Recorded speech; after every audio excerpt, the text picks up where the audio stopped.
আসসালামু আলাইকুম গাইস, কি অবস্থা সবার? আশা করি সবাই ভালো আছেন। তো আমরা এখন আছি বাংলাদেশের একটি অতি পরিচিত বিভাগ, সিলেট বিভাগের ভিতরে। আর এটা হলো একটা gas field, Sylhet gas fields limited. এটা হলো একটা গ্যাস ফিল্ড, এটি হরিপুরে অবস্থিত গ্যাস ফিল্ড আর কি। আর এখানে দেখতে পাচ্ছেন আগুন ধরে আছে, এখানে আগুন জ্বলতেছে আর কি। আর এখানে কিন্তু এই যে এই পাশে পাহাড়, কিন্তু এটাকে আগুন পাহাড় বলে অনেকেই। তো ভালোই আগুন পাহাড় কিন্তু এটা।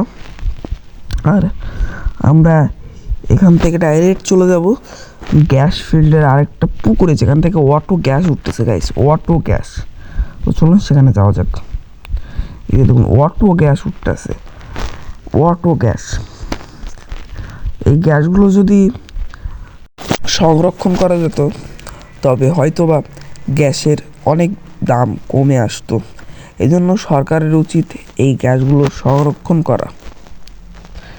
প্রচুর পরিমাণ গ্যাস নষ্ট হচ্ছে, দেখতে পাচ্ছেন।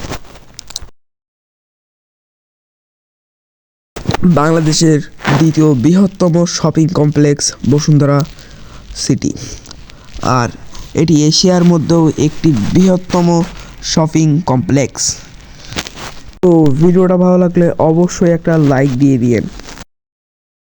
তো চলুন আমরা ভিতরের দিকে যাই। তো আমি কিন্তু এখন লিফটে আছি বসুন্ধরা ভিতরে। তো এখানে দেখতে পাচ্ছেন প্রত্যেকটা ফ্লোর কেমন পরিমাণ লোক আছে আর কি। তো ভালোই পরিমাণে লোক আছে। আর বসুন্ধরা সিটিতে কিন্তু প্রচুর পরিমাণে লোক আনাগোনা হয় প্রতিদিন। আর এখানে জামা কাপড় থেকে শুরু করে একদম আপনি আইফোন, সোনা দানা, স্যামসাং ফোন যেটাই চান সব কিছুই প্রায় অ্যাভেলেবেল আছে বসুন্ধরা সিটির ভিতরে। আর এটা মঙ্গলবারে বন্ধ থাকে, সাপ্তাহিক একদিন। তো আপনারা যারা বসুন্ধরা সিটিতে আসবেন মঙ্গলবার বাদে আসবেন, আমি যতদূর জানি মঙ্গলবারেই বন্ধ থাকে। আপনারা একটু রিসার্চ করে যাবেন, তবুও চেষ্টা করবেন রিসার্চ করার। তো যাই হোক, আজকের ভিডিওটা ছিল এই পর্যন্তই। আবারও দেখা হবে ইনশাআল্লাহ নেক্সট কোনো ভিডিওতে। সে পর্যন্ত ভালো থাকুন, সুস্থ থাকুন এবং আমাদের পাশেই থাকুন। আর এখনও যারা চ্যানেলটা সাবস্ক্রাইব করেননি অবশ্যই চ্যানেলটা সাবস্ক্রাইব করে দিয়েন। তো গুড বাই গাইস।